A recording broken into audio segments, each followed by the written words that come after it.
El pecado nefando o sodomía era como se le conocía en la época colonial al homosexualismo. Existen diversos testimonios que dan cuenta de que esta práctica sexual permeaba a toda la sociedad, tanto en sus diferentes etnias, ocupaciones, orígenes y creencias. ¿Por qué se le llama nefando? Porque es innombrable, execrable, impío, vergonzoso. De todos los pecados es el peor. Por eso se llama pecado nefando. Nefando es lo que no se puede nombrar, que es la sodomía. La Iglesia Católica era la encargada de controlar el deseo sexual de todos los habitantes, y al Tribunal de la Santa Inquisición le correspondía juzgar y sancionar a todos aquellos que amaban y deseaban a los de su propio sexo. No se puede llamar propiamente homosexualidad, porque homosexual es un término que aparece en el siglo XIX con ciertas connotaciones médicas, digamos como en el campo de la psiquiatría, y anteriormente a esos comportamientos que nosotros llamaríamos homosexuales actualmente, se le llamaba sodomía, el pecado o el delito de sodomía, que en la teología cristiana es el pecado más grave de todos, de los pecados de lujuria es el más grave. A razón de este llamado pecado nefando, tenemos un caso extremo de impartición de justicia, que en el siglo XVII azotó a la Ciudad de México y que a continuación conoceremos. En el centro de la afrenta contra las buenas costumbres morales se encontraba un mulato afeminado de nombre Juan Galindo de la Vega, mejor conocido en los andurriales del Bajo Mundo como Cotita de la Encarnación. Un mulato que se hace llamar Cotita, que es lo mismo que mariquita, se amarra pañitos en la cabeza, echa tortillas en el comal y a todos les dice de mi vida y de mi amor. Pero su delito no solo fue exhibirse con la cintura ajustada, luciendo pañuelos en la cabeza, listones coloridos en las mangas de su blusa y hacer labores propias de mujer, sino practicar actos de sodomía. Cotita es descubierto teniendo relaciones con otro hombre por una lavandera mestiza que estaba ahí por donde está la Cámara de Diputados, estaba lavando ropa. Y llega un niño y le dice, hay dos hombres que se están cabalgando como si estuvieran a caballo. Y entonces esta mestiza corre y los ve y va y los denuncia. A Cotita solían visitarlo en su casa hombres jóvenes, casi púberes, y de seguro vírgenes, a quienes llamaba mi alma, mi vida o mi corazón. Y se descubre toda una red de complicidades, digamos, donde participan mulatos, negros, mestizos, indios, españoles, de todas las castas que participan de ese abominable pecado. El virrey está escandalizado de la cantidad de gente que sale ahí implicada. Y ahí sí, el caso es público, es escandalosísimo y sí se lleva a término un proceso que no tenemos como tal, solo tenemos las informaciones que el virrey manda al Consejo de Indias. La sodomía, la zoofilia, polución y masturbación eran considerados los pecados más ínfimos, los más abominables, los que ofendían a Dios, al rey, al prójimo y al propio cuerpo de los transgresores.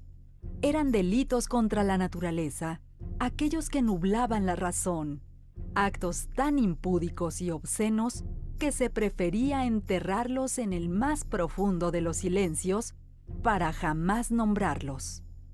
Logran agarrar a 14 de los 30 y pico que eran. Hay unos que nunca los agarran, hay zapateros, hay sastres, hay de todo. Los agarran y los queman en el quemadero de la Justicia Civil que está por San Lázaro. Hay dos quemaderos, el quemadero de la Inquisición, que está, digamos, en una esquina de la Alameda, y el quemadero de la Justicia Civil, que está en San Lázaro. Y ahí los queman, la gente de los pueblos baja, viene muchísima gente a ver el espectáculo, es un espectáculo. Y el fuego dura toda la noche. Los libros de confesión eran una guía para encontrar la armonía y cumplimiento de los preceptos cristianos. También servían a los curas para indagar sobre los malos comportamientos. En el sacramento de la confesión, los penitentes debían explicar con todo detalle los distintos actos que llevaban a cabo, inclusive si habían tomado parte de manera activa o pasiva en un evento de sodomía. Se les solían preguntar a los hombres: ¿de casualidad hiciste una cosa torpe y sucia contigo mismo o con otro hombre? ¿Acaso te has palpado con deleite? ¿Recibiste goce estando despierto del sueño que antes soñaste? Cuando llegas a tu mujer, ¿seguiste el orden natural o llegaste por detrás? A las mujeres se les preguntaban: ¿por casualidad tuviste un acto indigno de nombrar aquí? ¿Acaso en tu cuerpo hiciste algo por deleite? ¿Por casualidad has cometido el pecado nefando con otra mujer? ¿Por eventualidad oíste cosas torpes y sucias por deleite de tu sensualidad? ¿Quizá tuviste pensamientos impuros con alguna mujer o con un hombre? A lo largo de la época colonial, los tribunales recibieron una mayor cantidad de casos sobre la homosexualidad entre varones, y son muy escasos donde se involucran a las mujeres. En general, españoles, indígenas, mulatos, negros, mestizos, no escaparon del deseo del pecado nefando.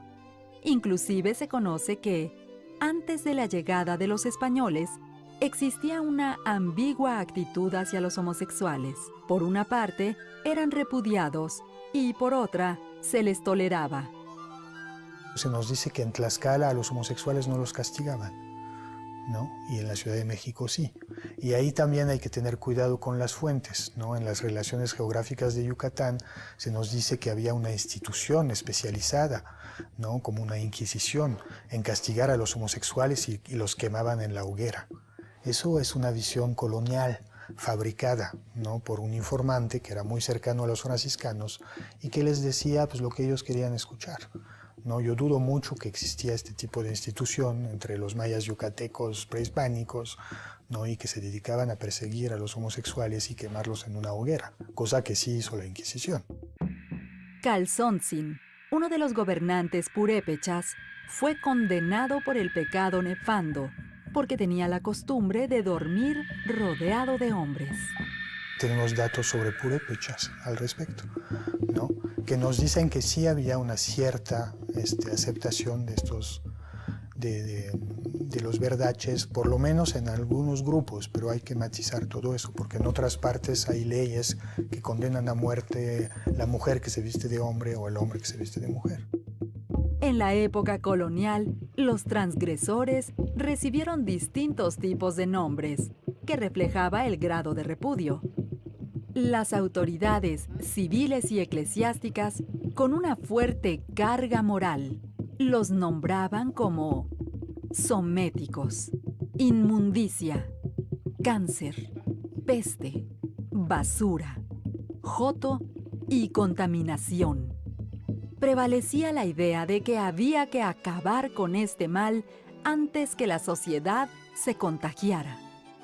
Si bien encontramos conceptos muy semejantes, como el de pecado sexual o de transgresión sexual, que existe tanto en Europa como en el Nuevo Mundo, sí hay reglas sociales muy estrictas, ¿no? Sobre todo en la sociedad mexica, que es la que más conocemos, ¿no? Respecto a la sexualidad, con un aparato judicial que castiga a los transgresores, ¿no? Y con una moral tanto a nivel familiar como a nivel del barrio o del Estado, que es una moral que finalmente les pareció muy interesante a los frailes e incluso que se podían inspirar de esta moral, ¿no? Para condenar a los propios conquistadores españoles que no mantenían los principios religiosos de la moral sexual cristiana, ¿no? Entonces, en ocasiones los frailes dicen, miren, los mexicas, los tlaxcaltecas, ¿no? respetaban más la moral sexual que los nuestros, que los propios españoles, ¿no? Entonces hay una cierta fascinación, ¿no? por parte de los frailes de algunos aspectos de la moral sexual prehispánica. Entre los sodomitas se destacaron aquellos que se hicieron notar a través de su comportamiento, arreglo personal y lenguaje corporal. La mayoría podían pasar desapercibidos si guardaban las apariencias y llevaban de manera simulada una vida recatada y virtuosa. A los más populares se les conoció por su apodo como la misma Cotita de la Encarnación, y a otros más como Sangarriana, Conchita, Luna, Rosas, Martina de los Cielos o La Morosa. Cuando se describió a Cotita, se dijo que era un mulato que en realidad se llamaba Juan de la Vega, que era aficionado a hacer los quehaceres domésticos, como cocinar y asear la casa. Para los inquisidores, esta era prueba para identificar a cualquiera. Era un hombre dedicado a las labores reservadas para las mujeres, como fue considerado el trabajo doméstico por siglos.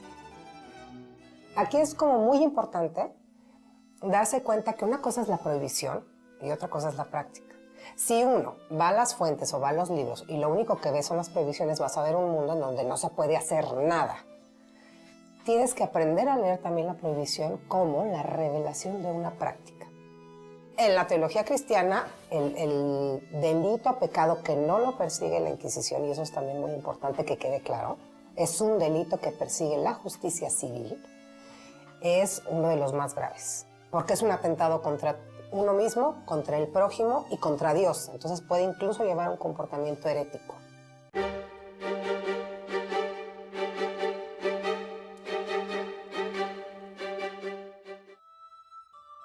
El modelo femenino era reproducido por los hombres. Se vestían como ellas para seducir a otros hombres. Las faldas y vestidos se acompañaban con listones de vivos colores, los adornos en la cabeza y en la cintura, sin olvidar lucir los aretes y demás joyas para adornar su cuerpo. Era una manera de hacerse notar y una forma de desafiar a la sociedad para ganarse una presencia y una identidad. Entonces es un mundo muy contrastante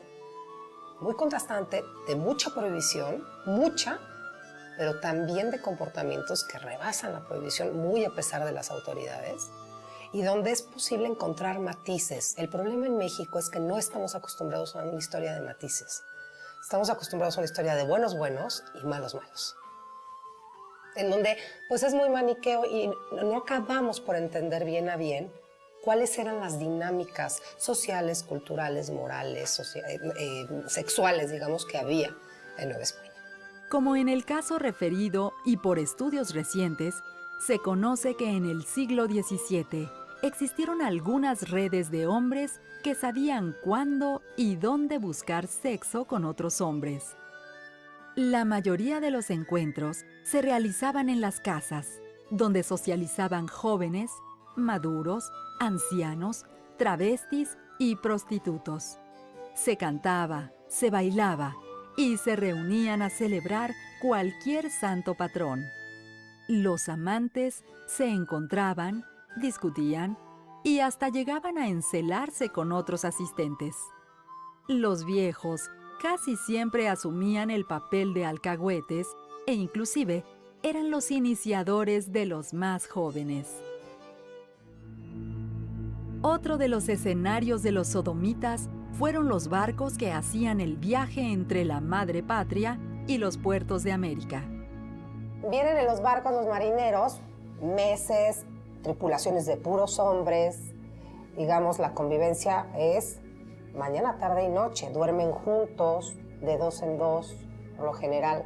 Y bueno, pues en la soledad empiezan los toqueteos y me voy a bajar los zaragües, que son los calzones, para ver quién la tiene más grande. O sea, en los documentos uno encuentra cosas que no se imaginaría jamás, jamás. ¿no? Así de, se sacó un miembro y lo tenía gordo y lo tenía feo, y dan toda una descripción, y entonces se monta todo un proceso en el barco. En alta mar se engendraba un ambiente propicio para los encuentros entre hombres debido al aislamiento, la duración del viaje y la convivencia de niños y jóvenes con hombres adultos. Y el capitán del barco se convierte en el juez y funge como juez, se llama los testigos a declarar y se aplica el tormento. El tormento, que nosotros lo entendemos como tortura ahora, es una fórmula que se utiliza para extraer la verdad del inculpado. Se le somete al tormento de garrucha, que es que los cuelgan, o al de las jarras de agua que los acuestan y en un embudo les van vaciando agua y agua y agua y agua hasta que se inflan, ¿no? Y vomitan o se les revientan las tripas. Eso para que logren confesar. Eventualmente habrá unos que digan, no, pues yo nada más le di un beso, no, pues yo nada más le agarré tantito, no, pues sí, yo me desperté en la noche y ya me había bajado los calzones y para cuando me di cuenta ya estaba yo todo mojado, quién sabe de qué. Es interesante porque además no todos reciben la misma sentencia. Hay quienes reciben una sentencia de una multa, de una prohibición de volver a traficar, digamos, en la carrera de Indias, de volver a navegar.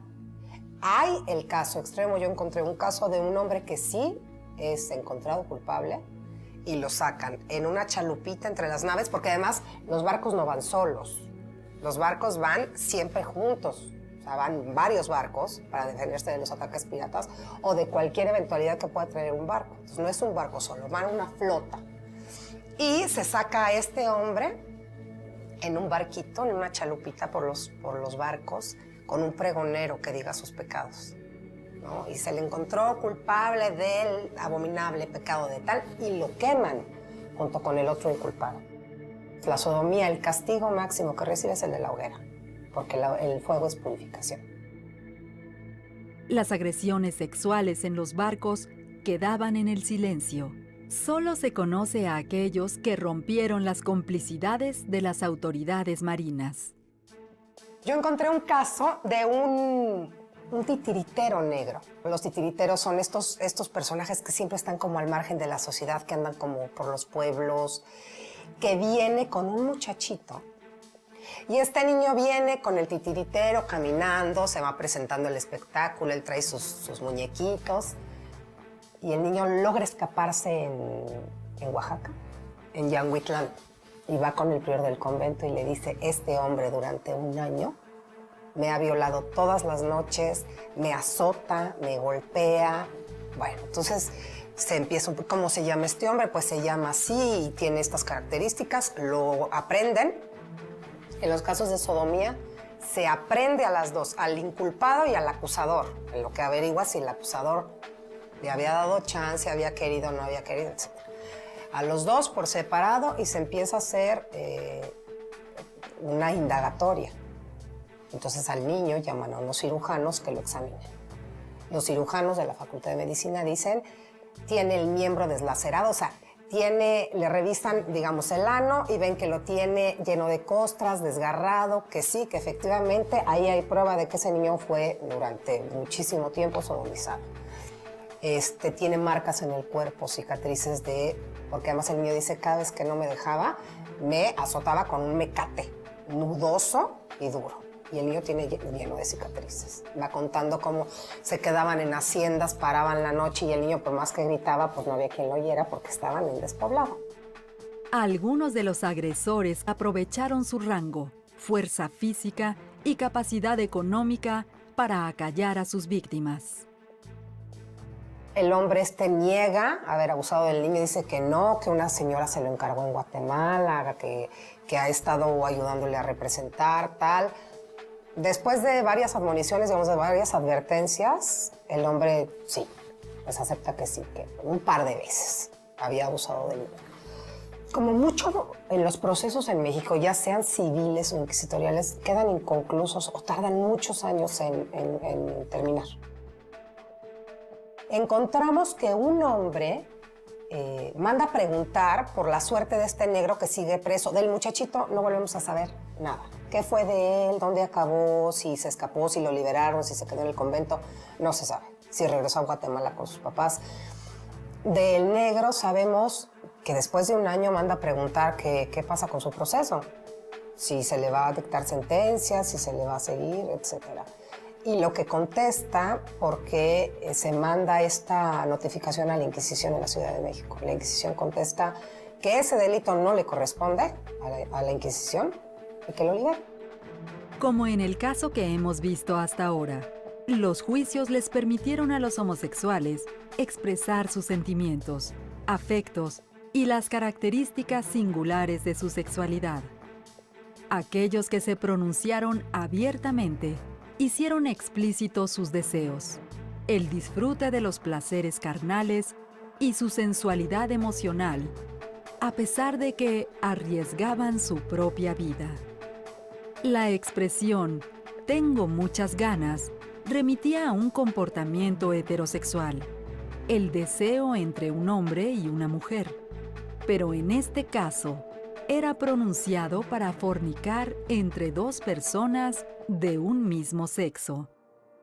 En las declaraciones se hace referencia ya desde entonces al buen cuerpo, buen parecer y guapo de los amantes. No faltaron los testigos que llegaron a escuchar que en los juegos de la seducción se hablaban con mucho cariño y se decían mi alma, mi vida o mi corazón. Hay como toda una paleta de colores que es bien importante ver, no nada más en el pecado nefando o el delito de sodomía o el crimen de sodomía, como se le conocía, sino en general en el mundo virreinal. Tenemos mucho una imagen de estereotipos de un mundo gris, atemorizado, inmóvil, donde no se permitían ciertos comportamientos. Y la realidad, digamos, lo que nos muestran los documentos o lo que nos muestra incluso el mestizaje en México es lo contrario. Los novohispanos tenían sus ideas sobre lo que era correcto en la vida sexual, lo que era tolerado y aquello que era desaprobado. Cómo se constituía una conducta apropiada y en el momento que dejaba de ser. Era una tolerancia gradual, no siempre válida para todos los casos, y mucho menos para cada momento. Además de las instituciones, la sociedad imponía un control sobre el deseo sexual. A los homosexuales se les acostumbraba a ridiculizarlos en las calles o en las representaciones teatrales. Era tolerado el estereotipo del hombre amanerado o afeminado, como se le decía. Pero cuando la conducta pretendía mostrarse en las calles sin el menor recato, el escándalo era silenciado. Pues al fin y al cabo, era un pecado o un acto sexual del que nadie quería hablar.